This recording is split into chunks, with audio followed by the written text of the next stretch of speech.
Assalamualaikum warahmatullahi wabarakatuh. Halo teman-teman semua. Perkenalkan, saya Nurul Baiti Muharimah, NIM 19802244008 dari Prodi Pendidikan Administrasi Perkantoran Universitas Negeri Yogyakarta. Pada kesempatan kali ini, saya akan menyampaikan materi mengenai pengaruh dalam kepemimpinan pada mata kuliah kepemimpinan yang diampu oleh Bapak Muhammad Hanafi, SAP, MSI. Selanjutnya adalah pokok bahasan. Pada kesempatan kali ini, ada beberapa pokok bahasan yang akan kita pelajari. Yang pertama ada pengertian mempengaruhi, yang kedua ada proses mempengaruhi, dan yang ketiga ada taktik dalam mempengaruhi. Sebelumnya, apa sih yang dimaksud dengan mempengaruhi, khususnya dalam lingkup kepemimpinan? Jadi, mempengaruhi itu adalah cara pemimpin mengubah beberapa hal dari bawahannya, seperti sikap, perilaku, pendapat, tujuan, kebutuhan, nilai-nilai, kemampuan, dan tindakan untuk mencapai tujuan tertentu dengan menggunakan taktik dan kekuasaan yang dimiliki. Selanjutnya, seorang pemimpin itu wajib memahami taktik-taktik untuk mempengaruhi dan juga proses dalam menggunakan taktik tersebut. Nah, proses mempengaruhi dalam kepemimpinan ini terdiri dari beberapa tahap. Yang pertama adalah pemimpin harus menentukan tujuan dari mempengaruhi itu sendiri. Misalnya agar bawahan mematuhi perintah, mengubah perilaku, ataupun mengubah pola pikirnya. Yang kedua, pemimpin mulai mencari, mengumpulkan, dan menganalisis informasi yang berkaitan dengan bawahannya. Informasi tersebut misalnya jenis kelamin, latar belakang pendidikan, pengalaman, perilaku, dan sebagainya. Kemudian, dari hasil informasi tersebut, pemimpin dapat menentukan taktik yang akan digunakan untuk mempengaruhi bawahannya. Selanjutnya, jika bawahan terpengaruh dan mengubah baik sikap, perilaku maupun pola pikirnya, maka pemimpin berhasil dalam mempengaruhinya serta proses mempengaruhi selesai. Namun, jika ternyata bawahan tidak terpengaruh, maka pemimpin harus mengulang proses mempengaruhi kembali dengan menggunakan taktik yang berbeda dari sebelumnya. Selanjutnya adalah taktik mempengaruhi. Taktik sendiri merupakan cara yang digunakan seseorang untuk mempengaruhi orang lain mulai dari atasan, jabatan yang sejajar, maupun bawahannya. Taktik mempengaruhi berdasarkan kekuasaan yang digunakan oleh pemimpin dikelompokkan menjadi dua.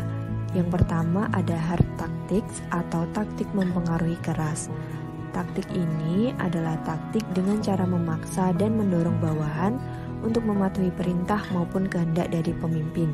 Taktik ini akan menimbulkan banyak hambatan pada hubungan antara pemimpin dan bawahan ketika adanya tindakan yang tidak diharapkan. Nah, taktik keras ini memiliki contoh yaitu taktik menekan atau pressure, legitimasi, koalisi, dan lain-lain. Yang kedua ada soft tactics atau taktik mempengaruhi lunak. Taktik lunak ini adalah taktik dengan cara yang lebih bijaksana dan bermanfaat. Contohnya yaitu dengan cara konsultasi, persuasi rasional, personal appeal, permintaan inspirasional, dan lain-lain. Kemudian, tidak hanya hard dan soft taktik dalam mempengaruhi juga masih memiliki beberapa jenis lainnya, antara lain taktik legitimasi. Pada taktik ini, pemimpin menunjukkan kekuasaan atau posisi tertentu dalam perusahaan kepada bawahannya, sehingga bawahan harus mematuhi perintah atau permintaan dari pemimpin tersebut. Misalnya, Tentara Nasional Indonesia, Kepolisian RI, dan juga lembaga pemerintahan. Selanjutnya, taktik persuasi rasional. Pada taktik ini, pemimpin memanfaatkan data, pengalaman, fakta, visi misi, peraturan, dan prosedur kerja untuk mempengaruhi bawahannya. Misalnya, pemimpin memerintahkan bawahannya untuk mencapai target kinerja dan produktivitas dengan mengingatkan bawahan mengenai visi misi maupun peraturan perusahaan. Kemudian taktik pertukaran.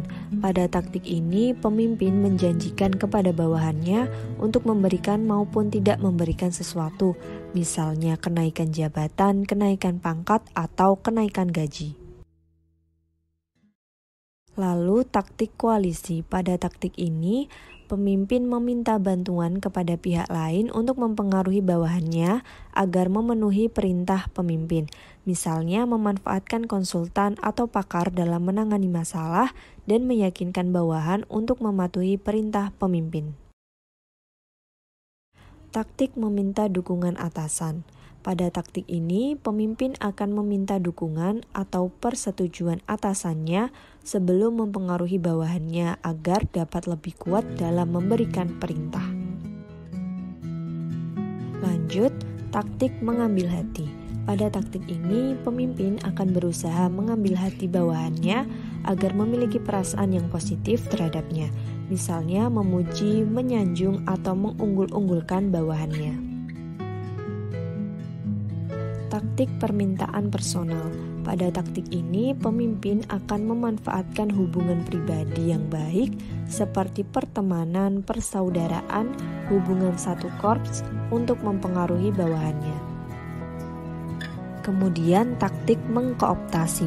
Pada taktik ini, pemimpin akan mengikutsertakan bawahan dalam perencanaan, pelaksanaan, serta evaluasi suatu proyek atau kegiatan dalam perusahaan. Kemudian taktik Pygmalion Effect. Pada taktik ini, pemimpin akan mengharapkan orang lain ataupun diri sendiri terhadap bawahannya, dan hal tersebut dapat mengakibatkan bawahan juga akan berusaha memenuhi perintah dari pemimpin. Terakhir, ada taktik menekan atau pressure. Pada taktik ini, pemimpin memanfaatkan ancaman berupa sanksi jika bawahan menolak perintah dari pemimpin, sehingga dalam taktik ini pemimpin harus memiliki kekuasaan serta dapat dilakukan jika taktik yang lain tidak mampu untuk mempengaruhi bawahannya. Nah, pemimpin akan memungkinkan menggunakan lebih dari satu taktik secara bersamaan karena upaya mempengaruhi akan lebih mungkin juga berhasil jika menggabungkan dua atau lebih taktik. Dari beberapa taktik yang sudah kita pelajari, terdapat jenis taktik yang dinilai lebih efektif daripada yang lainnya. Taktik tersebut adalah taktik persuasi rasional dan mengkooptasi atau konsultasi yang dianggap paling efektif. Sedangkan taktik menekan atau pressure dianggap sebagai taktik yang paling tidak efektif dan memungkinkan menimbulkan konflik. Selain menerapkan taktik dengan baik, dibutuhkan juga ketegasan dari pemimpin karena setelah semua harapannya terpenuhi, bawahan akan mudah memberikan umpan balik terhadap pemimpinnya dengan menilai karakteristik dari pemimpin mereka.